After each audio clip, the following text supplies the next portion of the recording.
Tangent Central.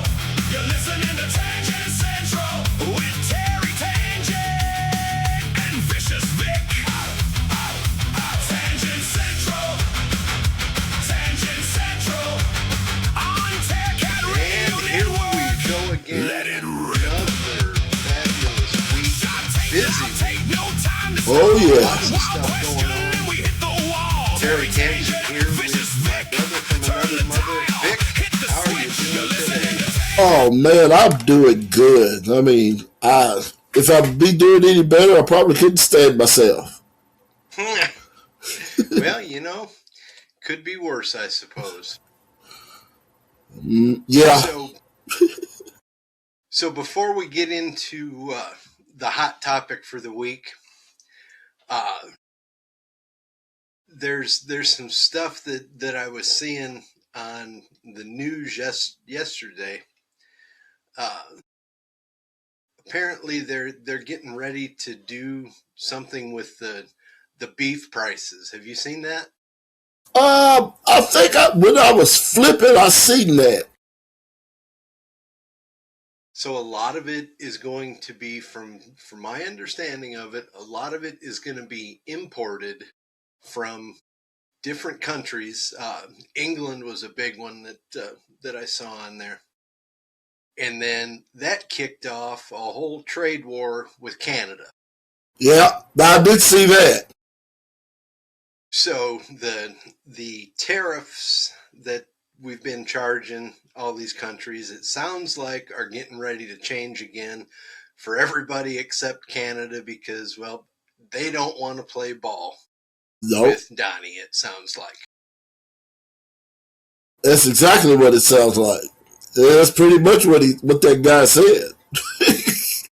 Yeah. So my question to you, because I know what I'm going to do with it, but my question to you, so when you go to the grocery store, whenever this starts, are you going to dig through the meat and find the ones that have the USDA stamp on the package, or are you just going to grab what you grab and go for it? Look, I'm going to grab what I grab. I mean, of course, somebody will say, oh, no, you need to get U.S. products. Blah, blah, blah, blah, blah. Look, when I go to the store, I hate going to the store anyway. I'm going to grab whatever's there, whatever's available. I mean, what's it going to say? Is it going to be stamped from England? Is it going to be stamped from here? Is it going to be stamped from there? The hamburger now is not even stamped from the USA. It just says USDA. I mean, and half the time it's not on there. It just says pure ground beef with that's 50-50, ground beef that's 70-30. Or it just says Angus ground beef. It don't say USA. It don't say Canada. It don't say nothing. I think a lot of people are a little bit confused with the USDA stamp. That just means it's been cleared by the USDA, and that it's actual meat. Yeah, well, it's not guaranteeing you it's coming from the United States. Exactly. There's a ton of meat now, like at Walmart. If you look in the Walmart meat section, a lot of that's from Mexico. Uh-huh. It's stamped on at USDA, but if you actually look at the label, it says procured from Mexico, or however it reads. But so what are you going to do? Me, I'm finding the good stuff. I'm looking for the USDA stamp, and I'm looking for the made in America, what found in America, whatever the heck it says. Because, and this was kind of what I was leading up to. So let's just say you grab a pack of beef sausage or beef hot dogs, right? Or at least that's what you think it is. Yeah. So you get home and you look at it, and it says from India, Pakistan, Uzbekistan, wherever the hell it's from. And you open it up and it ain't nothing but beef wieners. Then what are you going to do? Uh, uh, well, here's the thing. I'm not really a hot dog person. I'm a sauces person. I love my Johnsonville salt. But yeah, I see what you're saying. It can be the same. It may have the Johnsonville label on it, but it could be from Pakistan or somewhere else. See, now you got me thinking. I hate going to the store having to read. See? Jeez. But no, okay. Touche. It's funny because I already know I am going to be living in your head rent free every time you go buy meat now. Oh, you guarantee it. Yeah, yeah. You're already there. You done put your big screen TV there. You got your game system there.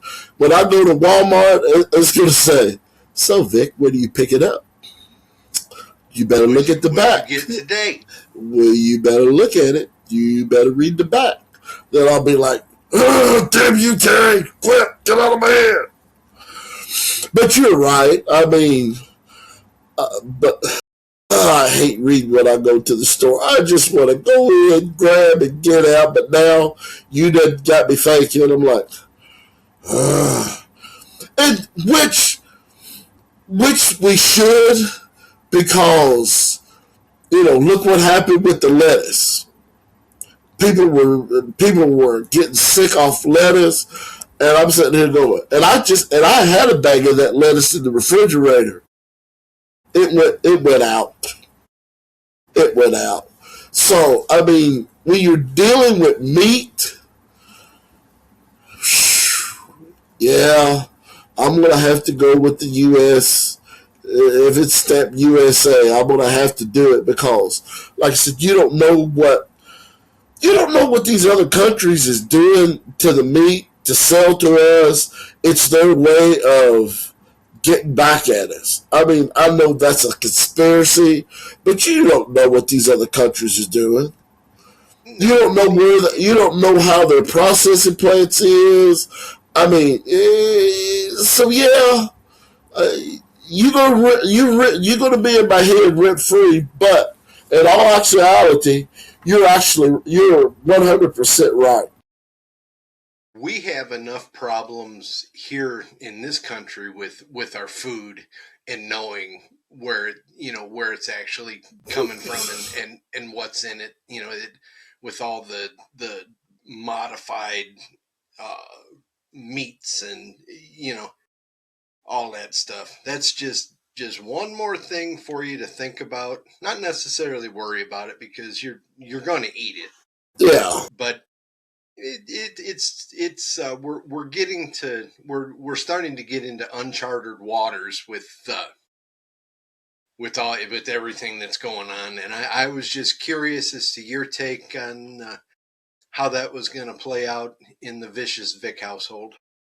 yeah. Well, no. After you brought it up like that, yeah, I'm gonna be paying close attention to my hamburger, to my kibasas, and all of that. Yeah, yeah, it's gonna be interesting, and I don't want to fly down the politic hole all the way, but I am really interested to see the next election, the next presidential election, and how that election goes. A and B, the reaction of the rest of the world, what it will be like, and what exactly is going to change afterwards. Are we going to stay on the hard nose? Uh, we are the best country, and you're going to do what we do or what we tell you to do because we give money to just about every country in this world and take very little in. I'm just curious to see what how that's going to play out with the rest of the world. Those dirty, stinking Iranians have already said they're not going to negotiate with anybody until Trump's out of office. My hope is that, and I didn't want to go down here, but here we go. Sorry for a tangent. My my hope is that either JD Vance or Marco Rubio run and secure that position next time around. Well, yeah. I mean, you're going to have somebody that that is going to be willing to fight for America. JD Vance, he would be the one. But down where I live at, everybody's saying that uh, Bashir's throwing his hat into the race. I mean, he did some stuff as governor that was like, what are you doing? I mean, I don't know. I don't know if he's presidential material or not. I think no matter which way it goes, I think it's going to be if a Republican secures the presidency again, it's going to be a little bit softer of a political agenda. I think. Yeah. I don't think they're going to have the cojones to do what President Trump's done. Oh no, But because he don't care. Yeah, right. I don't think it's going to be a complete roll over and wag your tail kind of thing. I think it will be strong, just not as strong. Yeah. And then if we elect a Democrat president, I don't know what would happen because the names that I've heard, just guessing so far, I honest to God believe it'll be a complete S show. And I don't know. We're just going to have to wait and see. But it's something to think about. And everybody listening, make sure no matter which way you vote, go out and register to vote. Yes. And yes. Yes. Because you're the only one that can make change. If you don't vote, you can't complain about what's going on. That was always one of the things my uncle said. He said, boy, they can take a lot of things away from you, but they can't take away the right to vote. That's right. And that's true. I mean, they can take your car, they can take your house, they can do whatever, but they cannot take your right to vote. So yeah, get out there and vote. Whether you like the guy or whether you don't like the guy, vote. That's the one thing that we've got that allows us to be semi part of the process. Mm-hmm. Everybody, or not everybody, but a lot of people, these last two elections have been talking about the the way the votes and whatnot are through the college are delegated, and are they truly following the will of the people in that particular state. So I think we need to keep a close eye on that.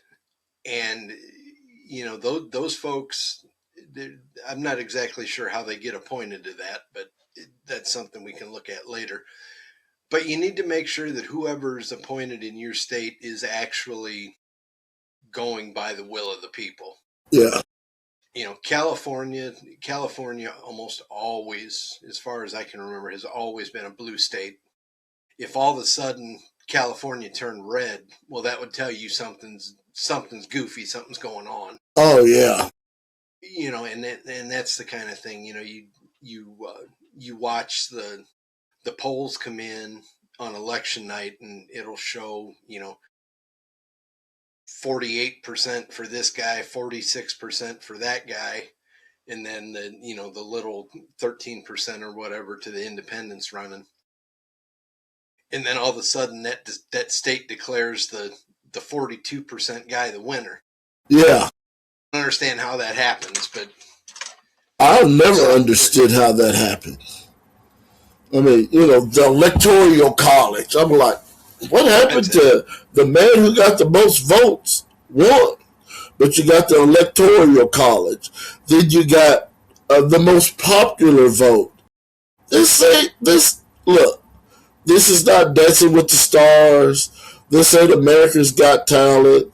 This is not any game show where, oh, well, we're going to give it to him because he's most popular. No, we're talking about the United States of America, and we need a president that's going to represent the United States of America, represent the people.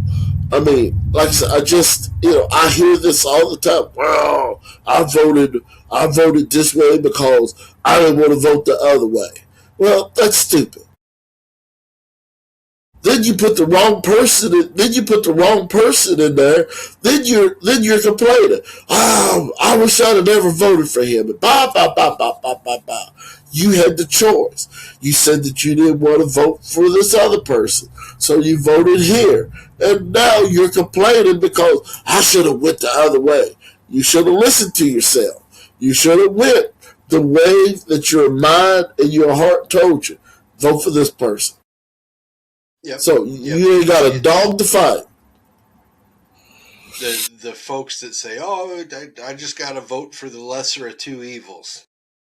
Well, I'm guilty of that. I've been guilty of that, but then it's like, it's that age-old saying: do I vote for the devil that I know, or do I vote for the devil that I don't know?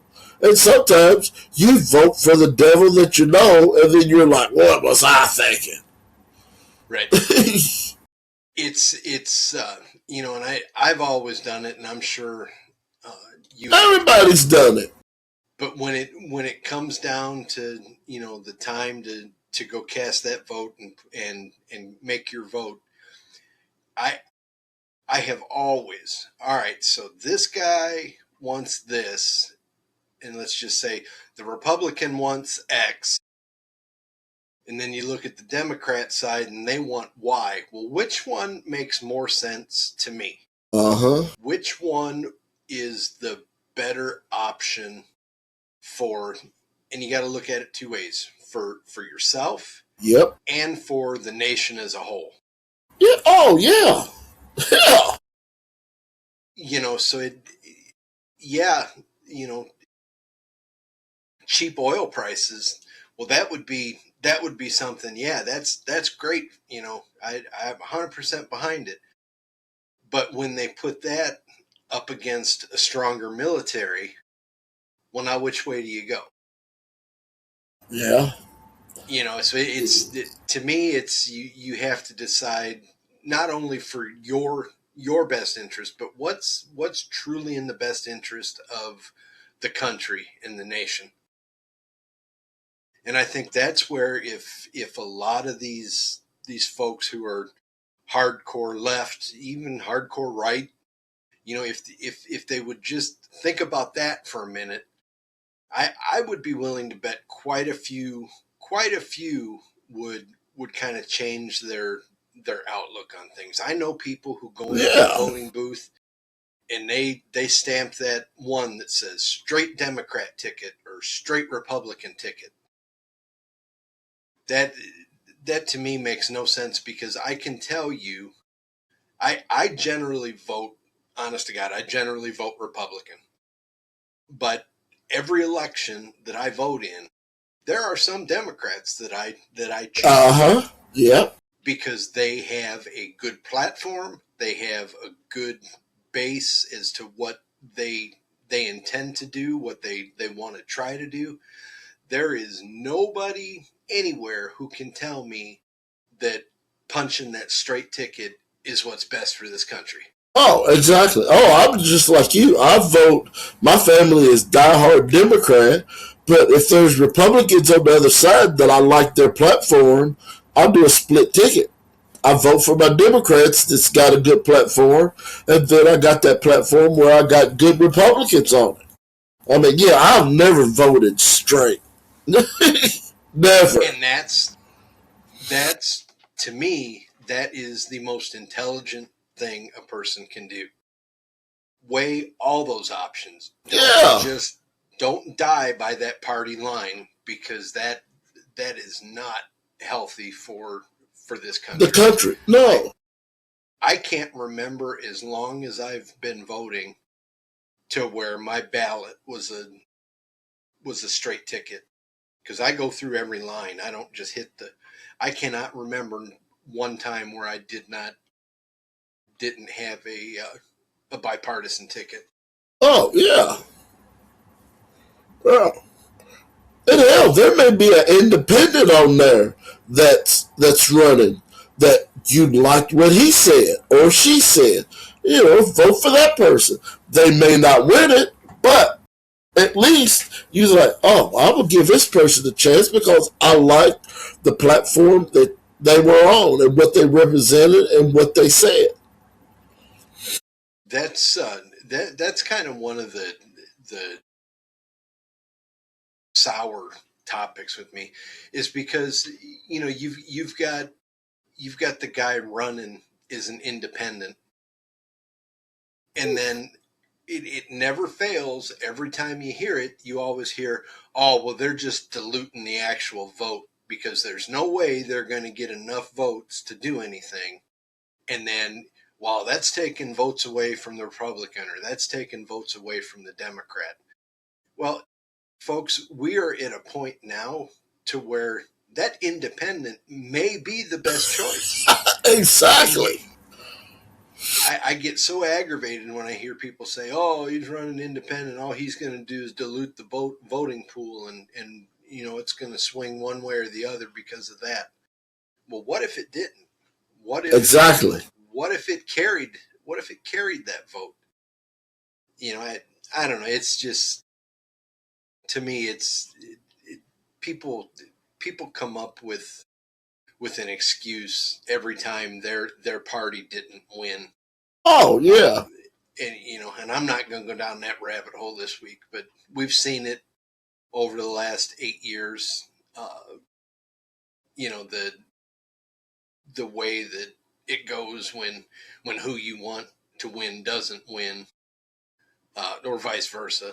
And it, I don't know. It's not good. It's not good for our country.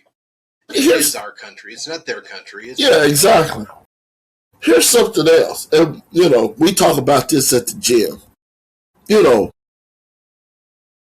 let's I know in our lifetime we would never see it, but maybe our grandkids may see it.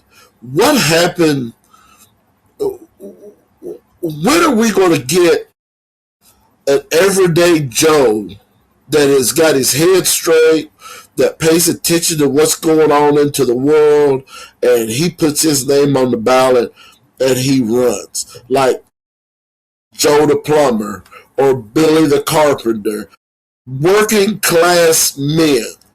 We get guys, and like I said, we talk about this all the time. We get guys that probably has never had calluses on their hands. But they can go to these places where the blue collar man is sweating. He's got cold burns around his face, and he says, "I'm for you, my brother, my friend. All I need is your vote," and blah blah blah blah blah blah. But then when you ask him the serious questions, he's like, "Well, when I get back to my office, I'm gonna check that out." You bit more know than a man on the moon that guy is not. He's like, I don't care about that guy. When are we going to get to the point to where, like I said, Joe the plumber, Billy Bob the carpenter, or hell, even a mechanic that is in tune with what's going on in the world today? Even us, I mean, when are guys like Terry or a guy like Vic is going to go up and say, "Look, I'm for the lower class guy. I've sat there and I've watched them struggle. I've sat there and watched senior citizens having to decide whether Are they going to pay for the Medicare or are they going to eat? That's bullcrap. I don't care what anybody says. That's bullcrap. And then for the other class, they're out there working their fingers to the bone, and interest rates go up, but your paycheck does not reflect the cost of living. No. I mean, that's what, like I said, we may never see it, but just one day, I hope our grandchildren, our children will sit there and a regular person, not a lawyer, not, I ain't got nothing against veterans. Let me say that. I respect the veterans because they did something that I couldn't do. You defended our country. But let's get somebody that's in tune with what's going on in the world today. I mean, you get lawyers, you get a lawyer's assistant, or you get somebody that's friend of a friend of a friend of a friend of a friend of a friend, and they got this. Well, here's my stance on this. I mean, or you're married into the family. That somebody that's a politician. So you kind of weasel yourself into that position. I'm sick of that. I want to see an everyday man shake up the system.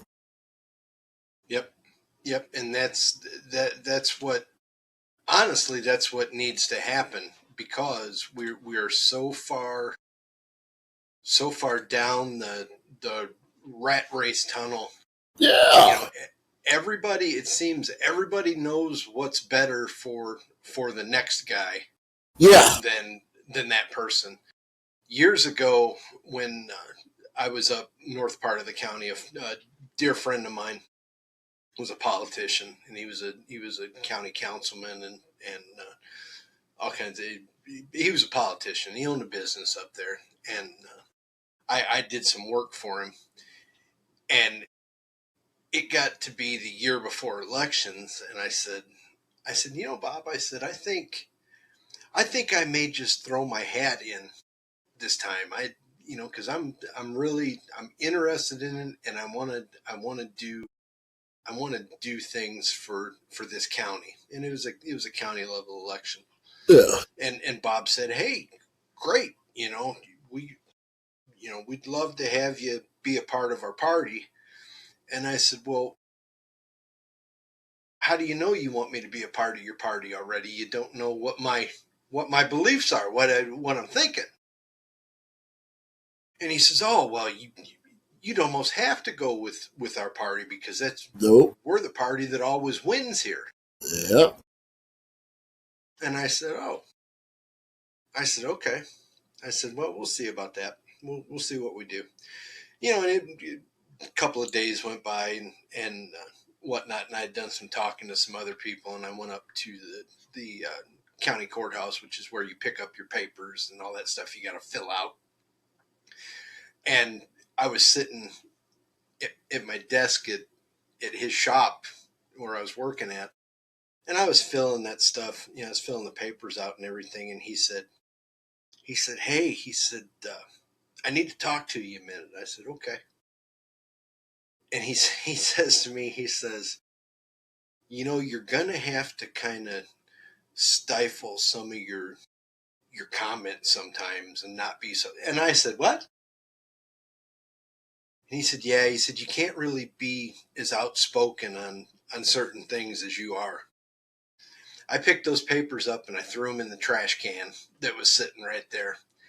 And that was when I decided that I probably truly did not want anything to do with politics, because if you're going to put a choker on me or a leash on me as to what I can do to try to help people, I don't want nothing. It's not for me. Exactly. You're exactly. But that's, that's where we are today. That's exactly where we are. I mean, oh, well, you can't say that. Don't say that. This is if you're going to run on this platform, You got to say this. You got to. No. If I can't speak my mind, Exactly. no. Well, you can't step on no toes. Why not? If the other person ain't doing their job, why not? Hopefully, Riverside's able to fix this. It looks like my partner in crime's video has froze here. I don't know if he can hear me or not, but Yeah. if you can hear me, just go ahead and leave the studio and come back in. You're froze up. Really? So while Yeah, we're talking about that, there was some things. Let me shoot him a quick message real fast. There you are. You've been froze for about the last 15 seconds. yeah, when you said that, I was like, huh? Yeah, I was going down my own little rabbit hole here. So, yeah, the politics side of things were, I think we're both pretty level headed and on the same page there.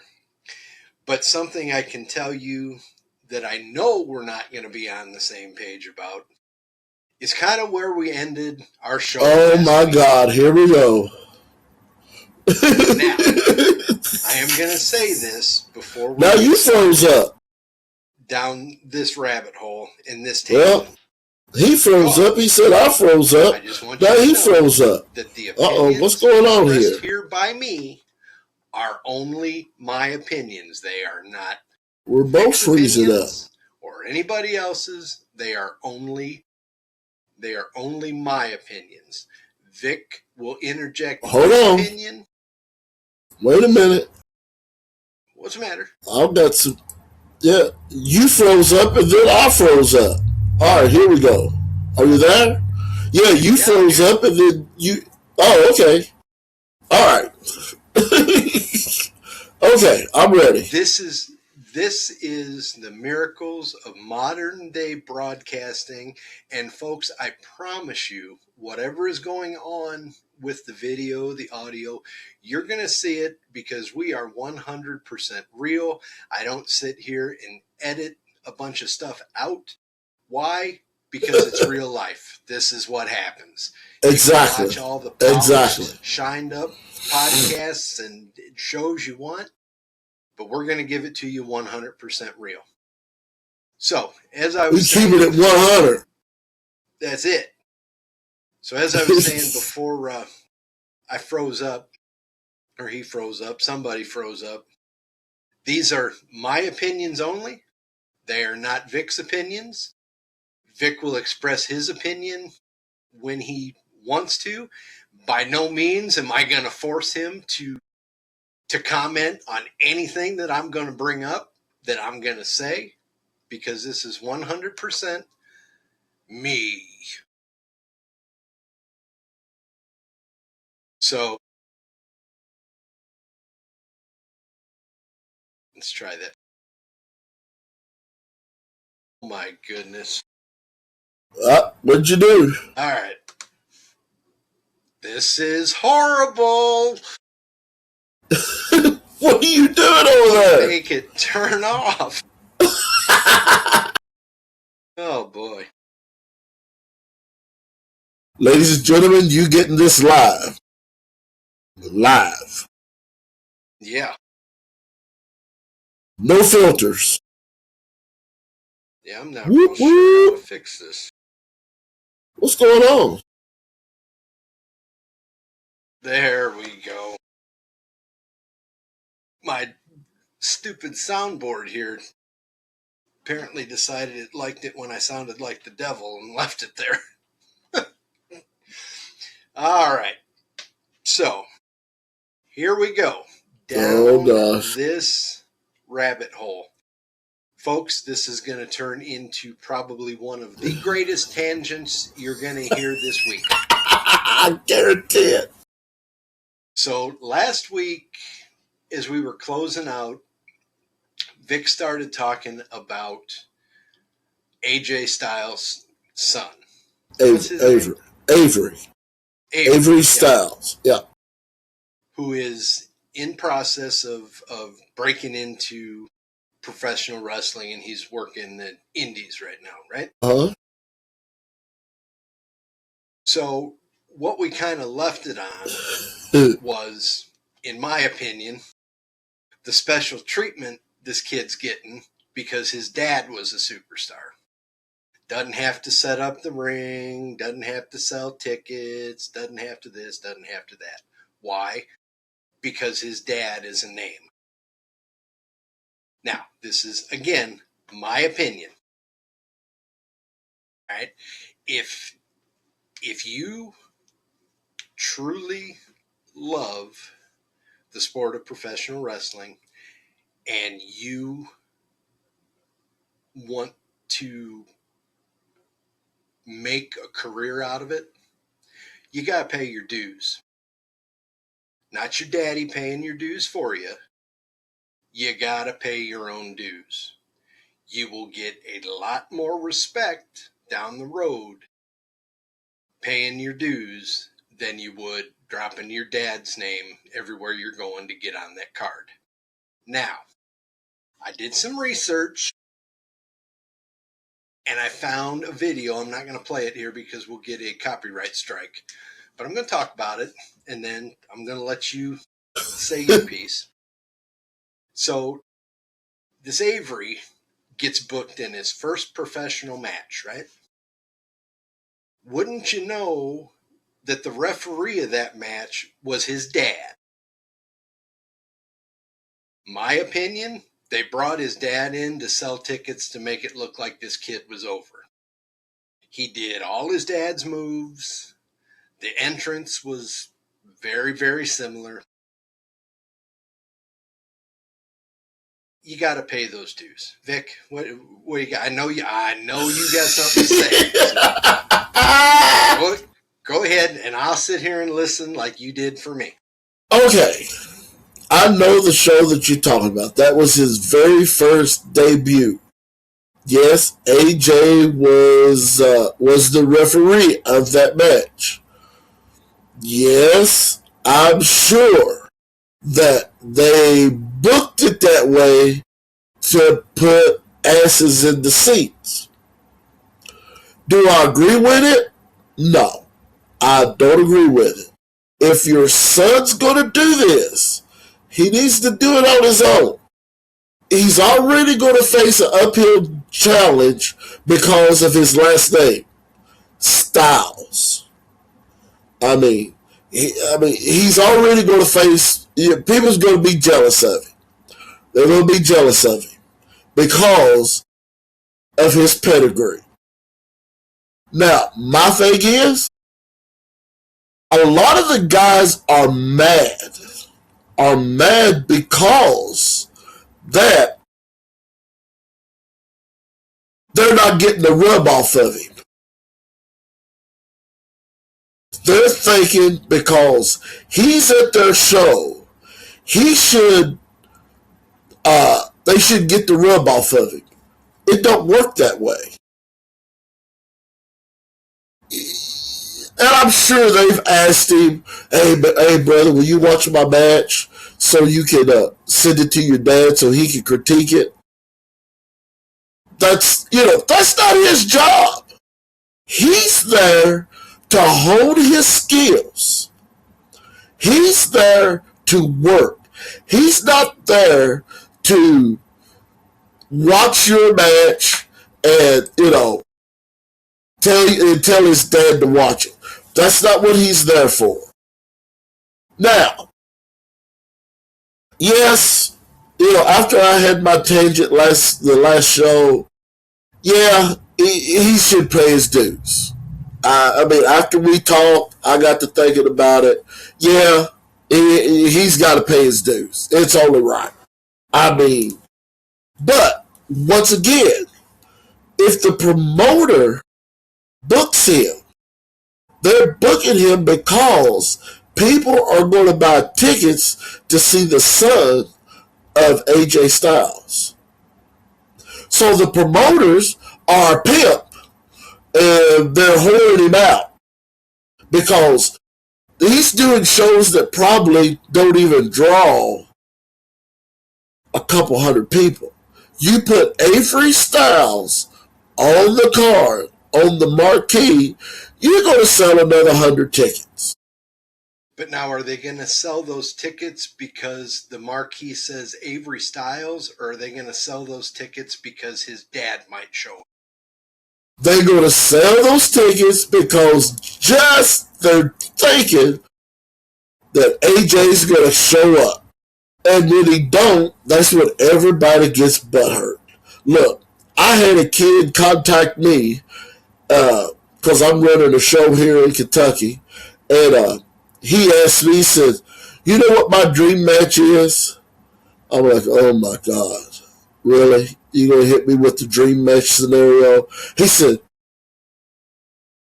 "My dream match is with Avery Styles. That way AJ can watch my match." And I had to break his heart. I said, "Look, Avery is not going to come to Kentucky and work my show. I know people that knows AJ. He is not going to come and work my show. He's going to work shows in the Atlanta area, and he's going to go to the East Coast, and he's probably going to go to the West Coast and the South Coast. He's not going to come up to Podunk, Kentucky, and risk working a mark that wants to have a dream match. How can it be a dream match? Your dream match should be with AJ Styles, not his freaking son. I mean, that would be like me saying, "Oh, you know what my dream match is? What's that? To work Brian Christopher." That's not a dream match. Why wouldn't I step up and go higher? Why wouldn't I go for his dad? I mean, I don't, like I said, I had that tangent.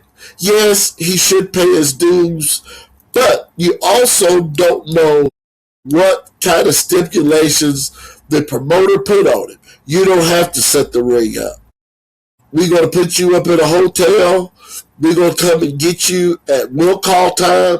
You come, you do the meet and greet, then you work your match, you get paid, and we taking you back to the hotel, and then we'll come and get you the next morning and take you to your flight if he flew in.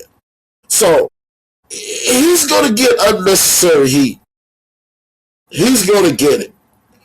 And just because of who he is, and you go, and there's haters out there. Terry, you know this. There's haters out there. Sure, there's haters out there, but on the flip side of that, your actions can influence that. I mean, Yep. hell, back in the day, Vic. I mean, you went a lot farther with the business than I did, but back in the day when I was active in in the little area, Indiana, Kentucky, uh, Illinois, there were shows that I went to and I helped set the ring up. I wasn't even on the show. But I was talking with the promoter, and hell, I took heat in the locker room from a promoter over one of his referees calling off and not calling him, but telling me. And I know you know that story. Yep. Yep. You know what? I sat there and I took it. I didn't say anything. I stayed respectful the whole time, and that man was not disrespectful towards me at all. So don't get Yeah. that idea. But he was pissed because his referee knew I was going to be there, and he asked me to let that promoter know that he wasn't going to make it. Now, hindsight being 2020, I would have said, "No, Pillhead, you call him and tell him on your own." Exactly. But at that time, I was pretty green altogether there. But at that period of time, I'm like, "Yeah, okay, I'm going. I'll tell him for you," because I knew I was going to be there early, and I knew, you know, that we were going to be sitting around talking, and that's what I did. Hindsight being 2020, never. I wouldn't do it again to save anybody. I was no. You call that man and you let him know. But again, that was a very, very integral part and a learning process for me right there. He was mad, but he was kind of explaining things to me as he was being mad. It was kind of like a drill sergeant, Yeah. and I would have done anything in the world for that man. I showed up at a lot of his shows, wasn't booked on it, wasn't nothing. I just, because for the experience and the knowledge, because it was a very, very tight run, Yep. excellent company. Yep. And I learned so much from just sitting there and watching. Yeah. And yeah, I was in the locker room with a lot of names just because of that guy. And I learned you couldn't put a price on No. what I learned sitting in that locker room. It- And he'd need a ring announcer every once in a while because his referee called off, and his announcer would referee. So I'd ring announce for him. And that's all part of the business. That's what we do. I mean, I got in trouble. We was doing a fair show in Hardin County, and everybody left. Everybody just left. There was the promoter, and there was the security guard, and there was his wife. No, it wasn't his wife. It was his side piece. And everybody, I'm just calling it like it is. And they left. Well, I went and took my bag and put it in the car, and I come back and I helped him tear down the ring. He looked at me. He said, "Ain't this a effing shame? My heavyweight champion is out here breaking down and loading up a ring." I said, "If I didn't come back and help you do this, you would be here till 1 o'clock in the morning trying to load this thing down. There's only 3 of you. You're not in no physical shape to carry these poles and everything. So yeah, I don't care." But he let it be known that the next night that he said, "I want everybody to know that my heavyweight champion come back and help me tear down the ring and load the ring up, while the rest of you know what, just took off and left." His son even took off and left. So, like I said, it's part of the business. When I ran shows myself, I set up the ring. I tore down the ring. I set up the chairs because it's my show. If nobody's there to help, I'm going to set the show up. That's what we do. Now, back to the whole Avery Styles thing. You know, be one of the boys. Don't be a prodigy. Be one of the boys. Go out there, help take down the chairs. Because you know he's set up a ring. You know he's had to set up a ring. Be one of the boys. Go out there. Help him tear the chairs down. Take the chairs down.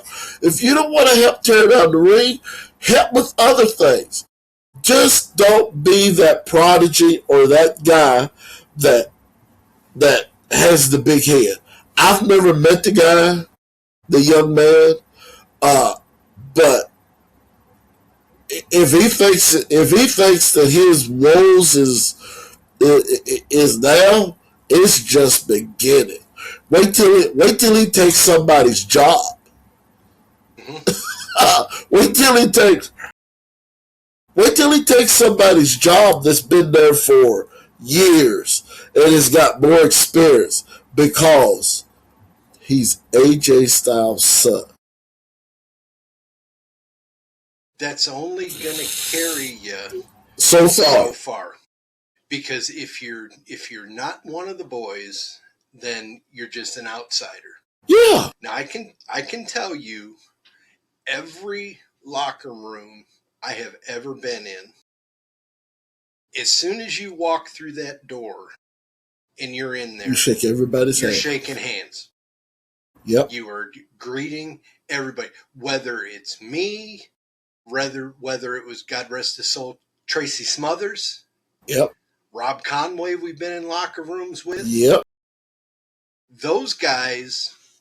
If anybody could be the snob, it would be one of those two. But guess And what? there wasn't. They're not. They were one of the first people to reach out, to shake hands and say, "Hey, how you doing?" You know, Tracy. The very first time I met him, stuck his hand out and I shook his hand and he said, "Hey, how you doing? I'm Tracy." And I said, "I know who you are, sir."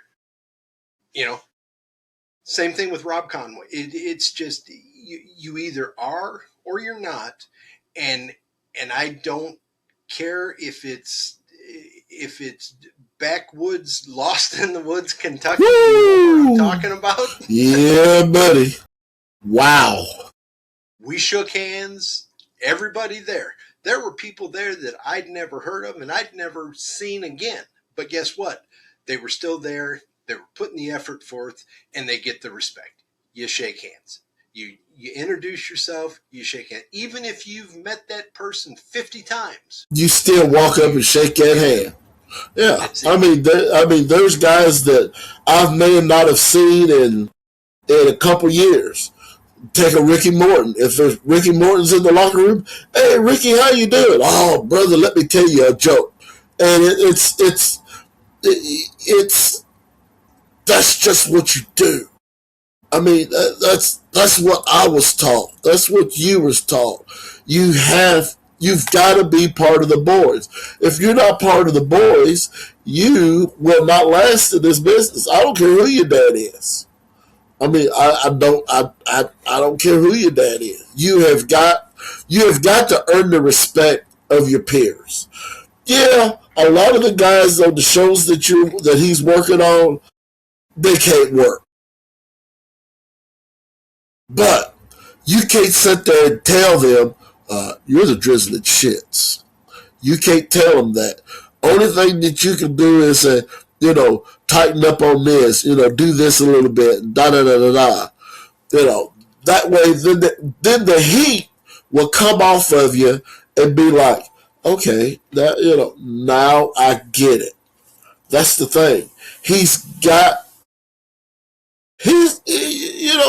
to sink before he can rise up to the top. I mean, that's the bottom, because we all had to. We all had to. You gotta have a stinker before you have a showstopper. Exactly. And believe you me, I've had more stinkers than I've had showstoppers. That's nature. That's the nature of the business. You can't come in as a prodigy. Oh, wow, AJ. And I'm not saying that he does that, but that aura, when he walks in, it's like, who does this guy think he is? I don't give a damn if he's AJ Styles' son. I'm going to go out there. I'm going to work just as hard.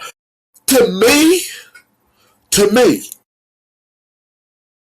if he's sitting in the locker room, it's time for you to step up your game. That's what I was always told. If there's somebody there that does pretty much the same thing that you do, you go out there and you step up your game and then make him follow you. Don't be bitter because he's there because of who he is. That is your opportunity to shine.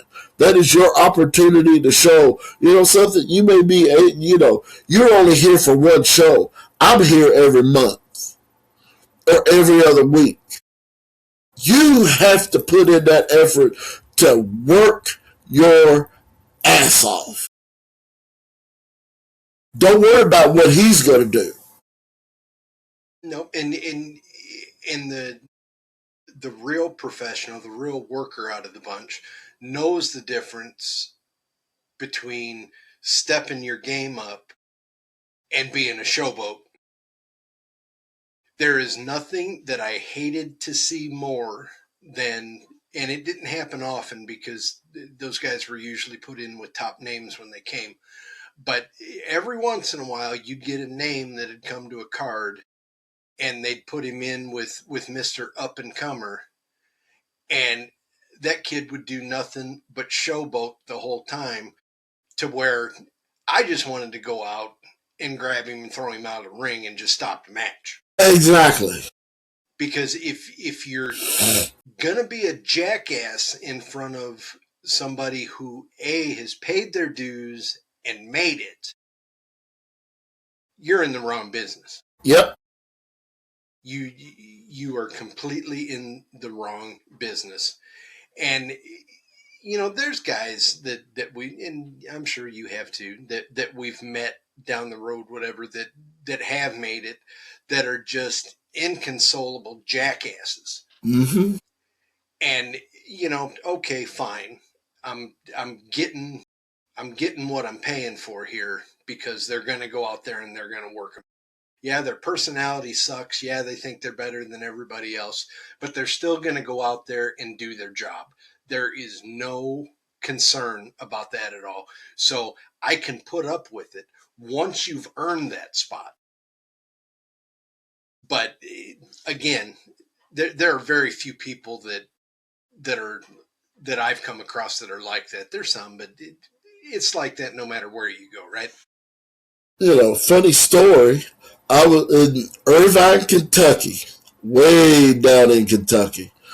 Uh, I was going to do a 2-match series with beautiful Bobby Eaton.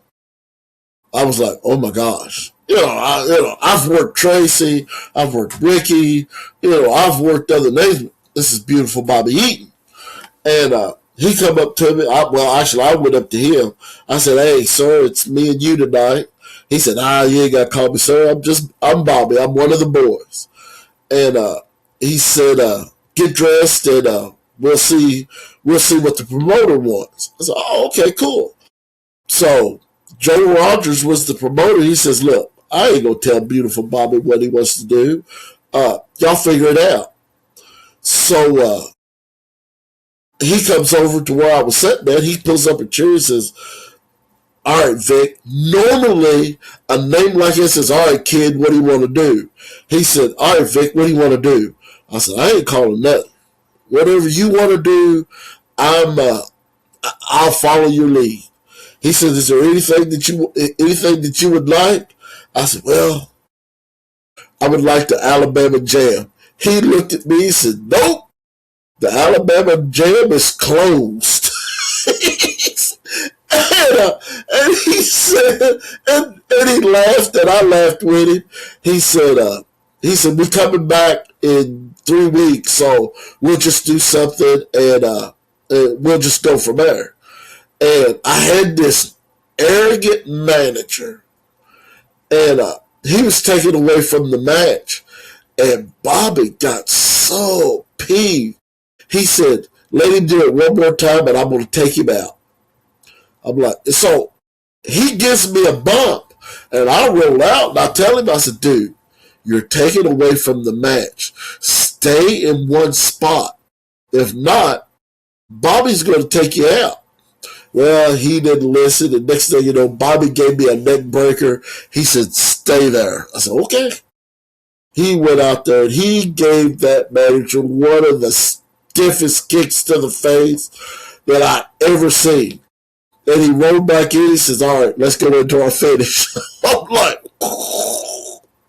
and the finish, and I had to do the finish since he done knocked the manager out. So I pulled out the invisible knuckle dusters and hit him and got disqualified. And so I rolled out of the ring. The manager looks at me and says, well, what did you do that for? I gave you the warning that he was going to, he said, if you didn't do what I asked you to, he was going to take you out. He took you out. So, I mean, once again, I know that's, everybody's different. There's no more beautiful Bobbies. There's no more Tracy Smothers.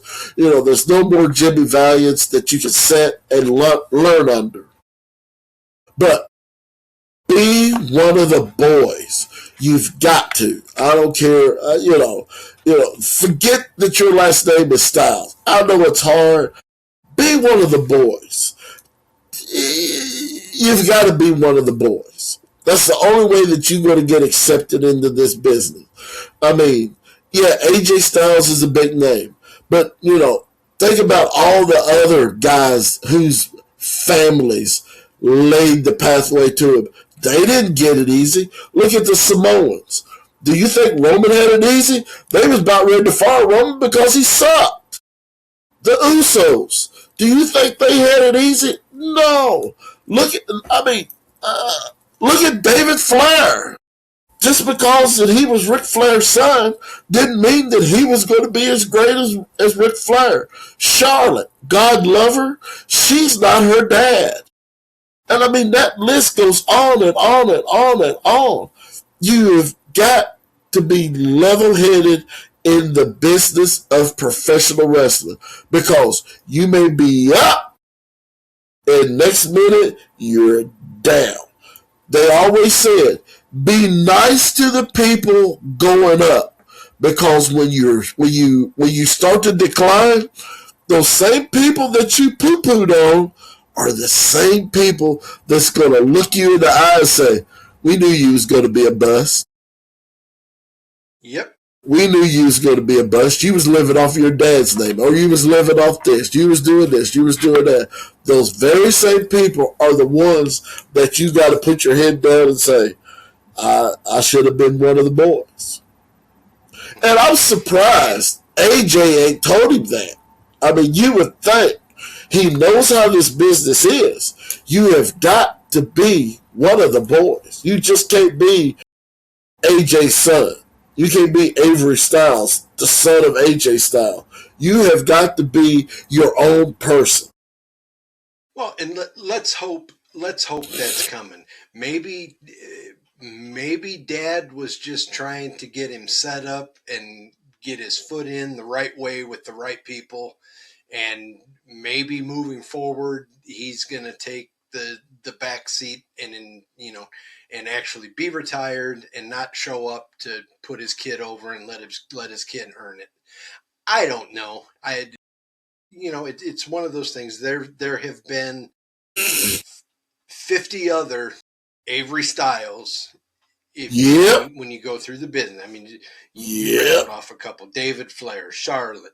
The big one that you missed, who really I think got poo-pooed on the most out of anybody, was Shane McMahon. Oh yeah, I forgot all about Shane O'Mac. Yeah, that guy had more talent in his pinky finger than 3/4 of that roster does now. Oh yeah, charisma, he had it all. But because he was way more over than his dad, they held him down. Dad put the poo-poo on him. Yep. That I'd mark out to him too. I don't even care. I'd see him show up on a pay-per-view and I'd be like, oh boy, what are we going to do now? Exactly. He made everybody step up their game. The match after him, like, oh my God, we're going to have to, look what he just did. We're going to have to go out there and forget everything that we called. We're going to have to do something completely different, because we got to follow that. Exactly. Yes.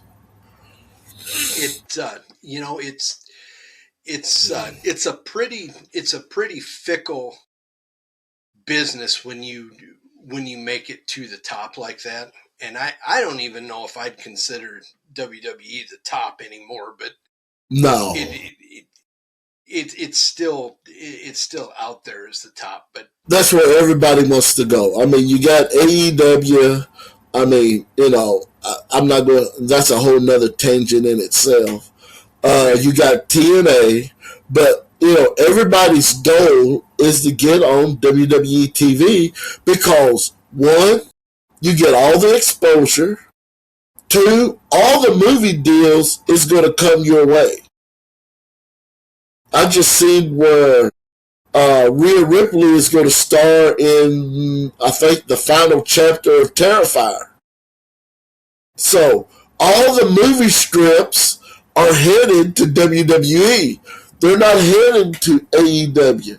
They're not heading to TNA. They're going to the global giant. I mean, and that's. Right, I mean, so it's going to be that way until somebody can knock them off that pedestal. And right now, there's nobody out there. no, so I guess it would be fair to say that if you want to be a movie star, then you better set your sights on WWE. If you want to be a professional Yeah, wrestler, then you probably need to look at one of the others. you need to look at TNA. My opinion. You know, Yeah, I've written yeah. If you want to, if you're strictly wanting to be a wrestler that goes out there and wrestles, you want to go to TNA. Like you said, if you're looking for the prestige, the movie chances, and all of that, you go to WWE. Look, Roman's done been in 3 movies. He was in a movie with CM Punk. He was in a movie with Dwayne Johnson, one of the Fast and Furious movies, and now he's in Street Fighter with Cody, and they're still shoving movie scripts towards you. I mean, that's whether you like it or not, you go there and you get the movie scripts. You don't see nobody on AEW getting the high profile, showcasing soft drinks, showcasing Pop Tarts. Are you freaking kidding me? Or Minute Maid. I bet Minute Maid has made a mint off of Rhea Ripley, Jey Uso, and Cody Rhodes. Slim Jims. LA Knight and Bianca. Before it was the Macho Man. Ooh, step into a Slim Jim. Yeah. Now you got LA Knight snapping into a Slim Jim going, yeah. And you can't find a Slim Jim in the store. so here comes my take on this, and I'm not sure which way this is going to go, but oh gosh, here we go, ladies and gentlemen. So unless you're lucky enough to land one of those movie deals, and folks, there's not 6,000 movie deals a year that go on. Those exactly. are pretty limited. I am comfortable in saying that. So a lot of those folks go to WWE just to hone their craft and learn how to get over, and then they go to where it's at, be it TNA, AEW, or one of those places. What do you think? No, it's the other way around.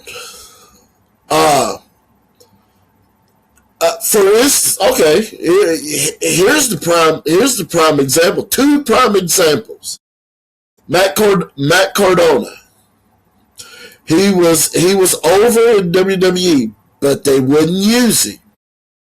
They fired him, and he went out and made himself a bigger name, working the indies, working TNA, working the indies, and becoming this. I don't want LA Knight to get mad at us, but he became this megastar. The people, the fans, started chanting, Matt Cardona, Matt Cardona, Matt Cardona. So they had to give him a contract. They brought him back.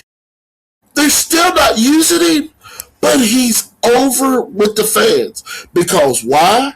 He left the machine, which is WWE, and went out and made a name for himself. The second example, Karrion Kross. And, I loved what Karrion Kross was doing on WWE, but they let him go.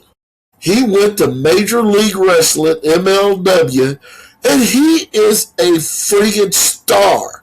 How long will it be before They said, okay, now we can do something with him. Before, we didn't know what to do with him. Before, we didn't know what to do with him. Now, let's bring him back, and we've already got a plan for it. Baron Corbin. He's been gone for what, 3 years or more? Yeah. Went to MLW, blew it up. Went to Japan, blew it up. Went here, blew it up. Guess what? They brought him back, and he's over. So sometimes you have to leave the machine to go get better. That's what Cody did. Think about it. Cody left. He went to TNA. He traveled and traveled. He became one of the EVPs of AEW, and then they started poo-pooing on him. What happened? Vince called him and said, "All right, son, it's time for you to come back home." Come back home. He's the biggest star, he's the biggest star that WWE has. And it gripes everybody's butt because, oh, well, what Cody, he did this, he did. But he is the guy that you're going to send to the Tonight Show or is going to go do the special events. He is the John Cena of our era. Yeah, but oh boy, here we go.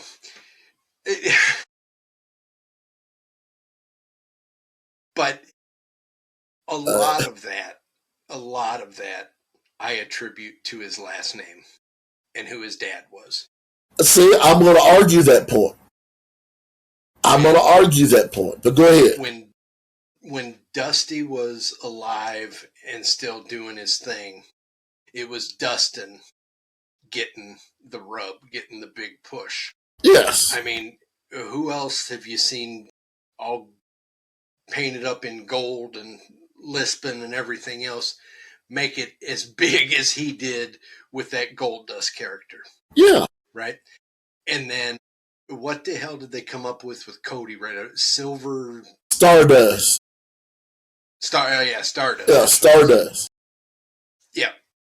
And then Dustin went to AEW. Yeah.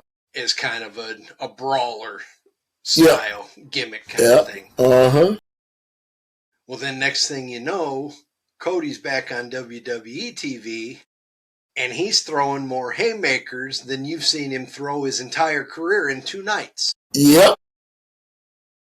I don't know, man. My brother, I gotta say, is the kid... yes, he is very talented. Is he as talented as they put him over to be? I don't think so. I think that last name elevated him to where he's at. Okay, well, all right. Okay, if you want to go down that rabbit hole, is Roman Reigns as good as what they portray him? Because of his heritage? No, and... oh boy. No, he's not. And my biggest gripe about that whole Roman Reigns character scenario, Joe himself, in order for him to stay over and stay in the people's vocabulary. Yeah. It's been 2 or 3, 4 years ago now. I can't remember exactly how long. He got on national TV and said, I got to take some time off because my leukemia is back. Yep. Well, you know what? I am so sorry that you're sick. I truly am. But, brother, you're not the only one in this world that's fighting something like that. There's people fighting so much worse than what you have it. Exactly. And I just think they exploited that. Yep. That really soured me to that character, to that person. Now, I don't know. I highly doubt he wrote his own promo because everything there is written for you now. But with as over as he was and as big a name as he was, he could have said, I ain't saying that. I'm not doing that. Exactly. I agree with you. But he didn't. I don't know. The Usos and the rest of the Anoys. Hey, great talent. Great Yes. talent. It's in their blood. Absolutely. Literally, the bloodline. Absolutely. Yeah. You are never bored when those guys are on. No. But I don't know, that whole thing just kind of rubbed me the wrong way. And yeah, I'm living in the past and yada, whatever all you people are going to say, and that's fine. Here comes my heel turn. No matter what you, no matter what you're going to say, that's what I believe. I don't care who's paying you, how much money you're making, whatever. You still are in control of your character, Yep. your personal character, your demeanor, your Yep. whatnot. The character you play on TV, you may or may not have much control over that. However, as a person, as Joe, him standing there saying those things, Yeah. that was him. That wasn't Roman Reigns. Yeah. You have 100% control over that. I'm not Yeah. shooting on the guy. I be honest with you, I could care less one way or the other what he does with the business, but I just think that was pretty poor taste how they did that. Oh, no, I agree with you. Yeah. I mean, so, yeah. So, like you said, it's the wrestling business has always been the what have you done for me lately business. What have you done for Absolutely. me to where you get a shot? Or what have you done to earn what you're getting?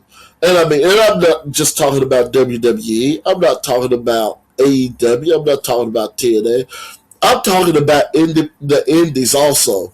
There's a lot of indie promotions that rape young talent by telling them, well, if I'm getting ready to put a belt on you, but you can't go over there and do a job. Wait a minute. If you're not in the same town, what difference does it make if you go over and put somebody over or give somebody the rub?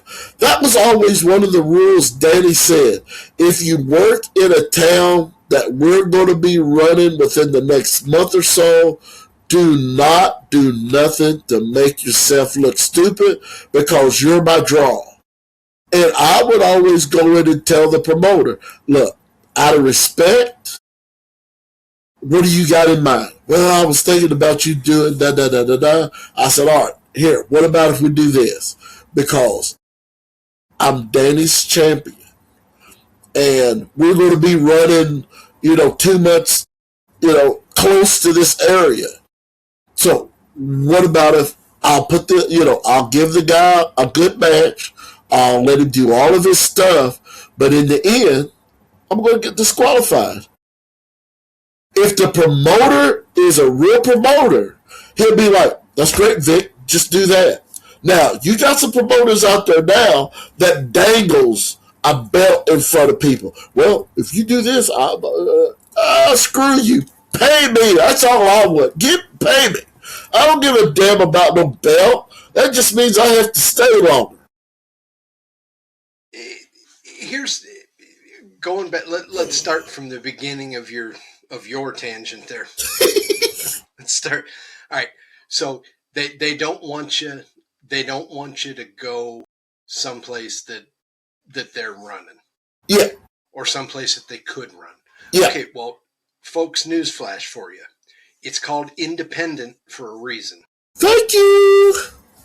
Now, you want to give me a contract? Yep. And you want to guarantee me whatever money we come up with? Okay. I won't go to that town. But as long as I'm wolfpacking it and I'm flying solo and I am independent, brother, I'm going where I'm going to make money. Yeah. Now, Danny, that's kind of a different story there a little bit because in the time frame you're talking about, I know that was the training grounds and the up and coming for the W. Fed, for the Yeah, WWF, yeah, WWE. yeah. That part of it, yes, I can understand. I can understand that. And I've heard you tell these stories before. It wasn't just a flat out no with him. It was, well, we're going to be running there in 2 weeks or in a month. Yeah, And I get it, because there was always that opportunity for that phone to ring, and Bruce or Vince or JR, whoever, be on the other end saying, hey, send him up to wherever, because exactly. we can use him. So you don't want to look like a complete flop somewhere that you very well may be going to in a month, in 6 months. Wrestling fans are very, very fickle. Yes, they are. Do not forget.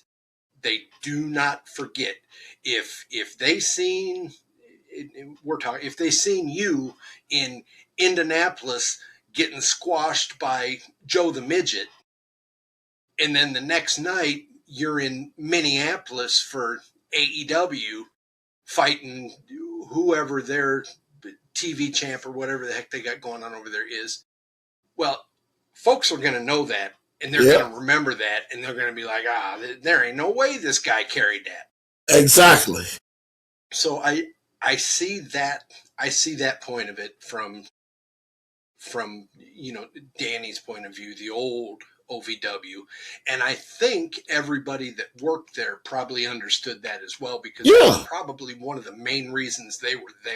Yeah, was for that potential exposure. Yeah. And it also happened to me with the NWA too, when I worked with a couple of the affiliates there. Bert had put the tag titles on me and Corey. And he's like, there's a lot of companies down here that's going to want y'all to come in and work and no, it was Mike Cersei, my bad. But Bert did the same thing. It was Mike Cersei, and he said there's going to be a lot of guys that's going to want y'all to come in, blah, blah, blah, to boost their show. Look, y'all represent the NWA, not Billy Corgan's NWA, the old school NWA, your ambassadors. So go and work that show, but remember who's paying you. Right. And that truly, my story of that is a little bit more devious, but I got brought in with the AWA to one of their smaller territories that they'd sold the name to in southern Indiana. And I was working there every week, every night, or it was a weekend, Saturday. No, it wasn't either. It was Friday night. And I'd go every Friday night, and I'd do whatever was asking me and whatever. And then that fraud, Dale Gagne, who that's not even his name, shows up, and I say fraud, and I swear to God, send me a cease and desist to tell me I'm wrong. You're a fraud. Ladies and gentlemen, we are good for saying cease and desist around this place. Go ahead. Right, because I'm telling you, it's the truth, and I wouldn't say it if it wasn't. But if you want to argue that fact, send it to me.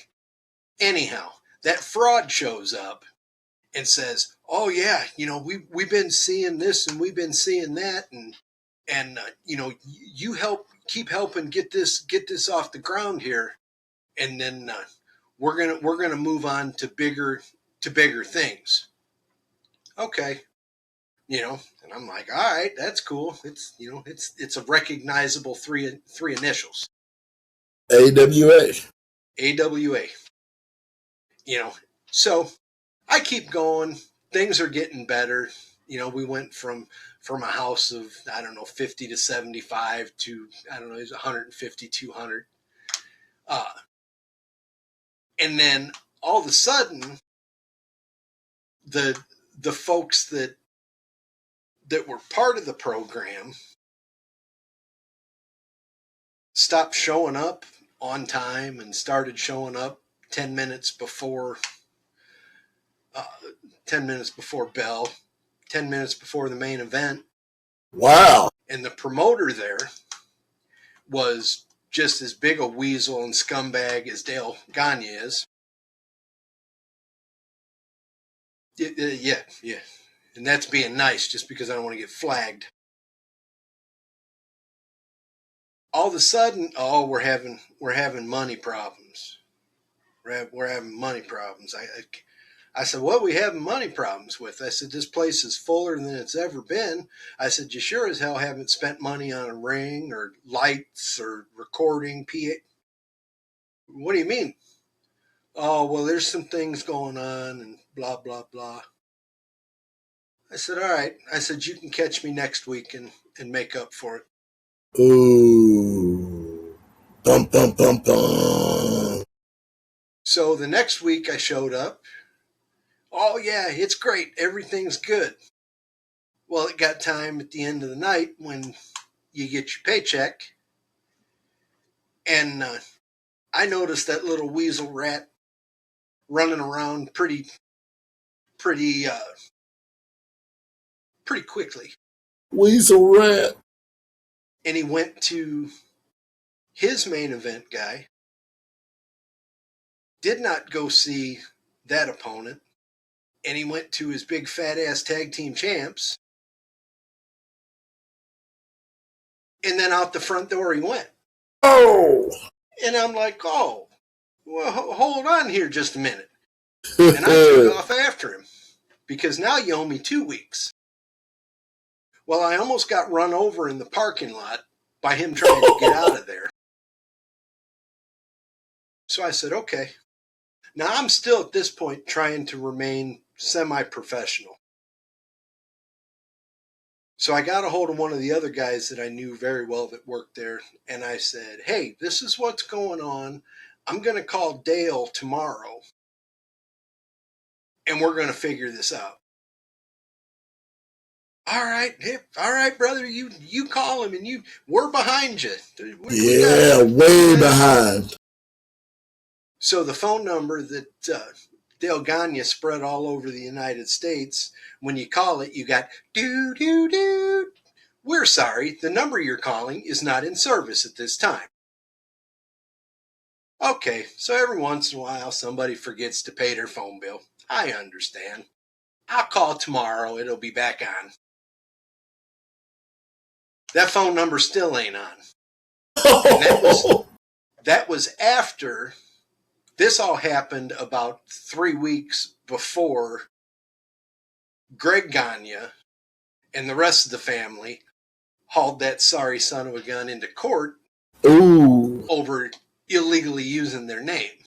Oh, wow. Yeah, because you was talking about breaking me up. Yeah, yes, sir. Yeah. Count your blessings. Count your blessings. So, you know who you are. I am not going to say your name because I refuse to promote you at all. It's bad enough I said AWA. Yeah. I truly hope you get what's coming to you out of this life. Granted, it wasn't much money you owed me, but you saw me 3 times after that at 2 different shows that you weren't even on that you could have made right on that money. Wow, that's bad. And all you did was see me sitting there and turned around and walked out the door. Yeah, I wasn't the only one that saw it. So I hope you truly get what you've got coming to you in this life. I don't know who you are, but you're a piece of crap. That's what's wrong with the business now. Is. Oh, I'll okay. tell you later. You know who it is. You're a piece of crap. And, if you got a problem with me, all you got to do is just, I'm not hard to find. But that's why the business is in the shape that it's in, is because of piece of craps like you. Gee, don't get me started on that. Woo! That's the reason why.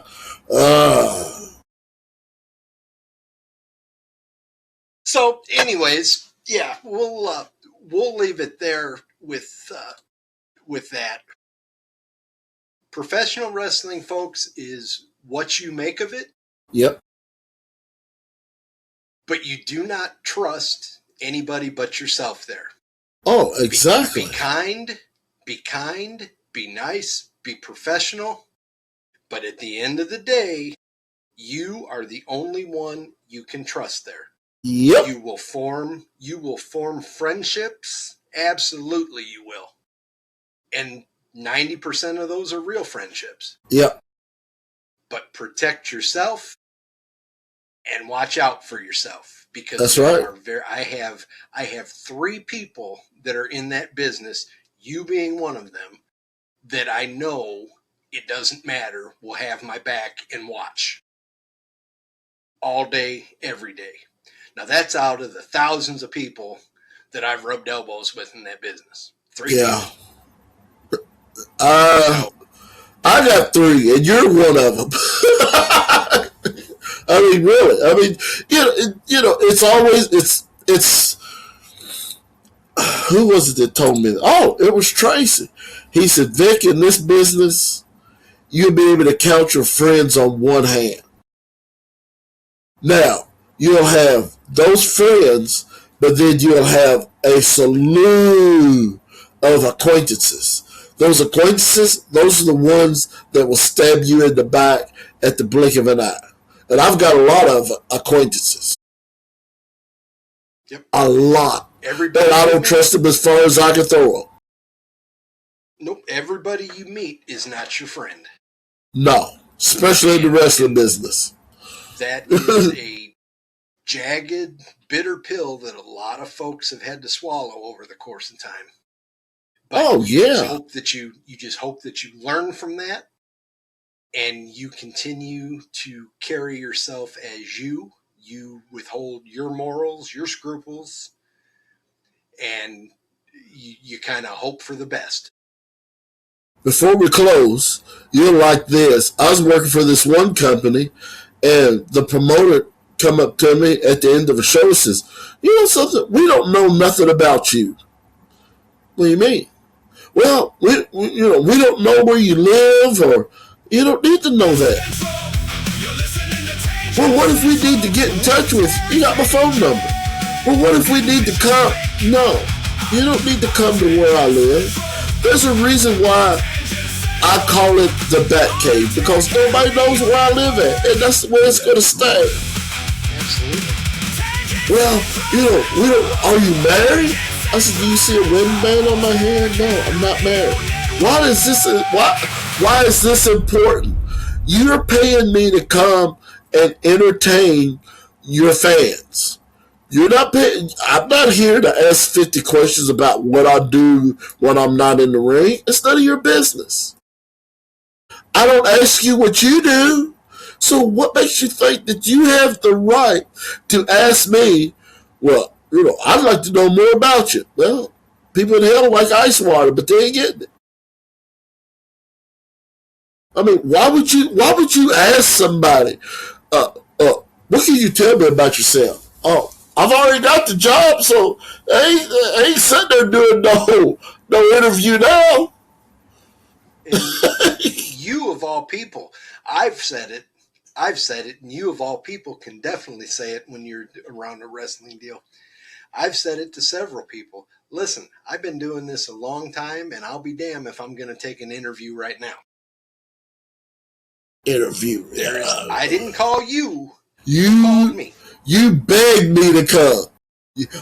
Vic, I need Victor Bruce. I need Victor Bruce. You can turn my company around. You can turn my company around. I said, okay. But you need me so bad, there's 3 things you need to know. You need to know my work name, my work city, and how much you're paying me. That's it. That's all you need to know about me. That's all. He even tried to set me up with a rat to try to get information out of me. Oh, that's going to be... That's a shoot. That's a shoot right there. That's going to be another topic, and I was going to get into it when we were doing it today, but it's going to have to be for another time, another episode, and that's the rat girlfriends in the locker room. Give him some cheese.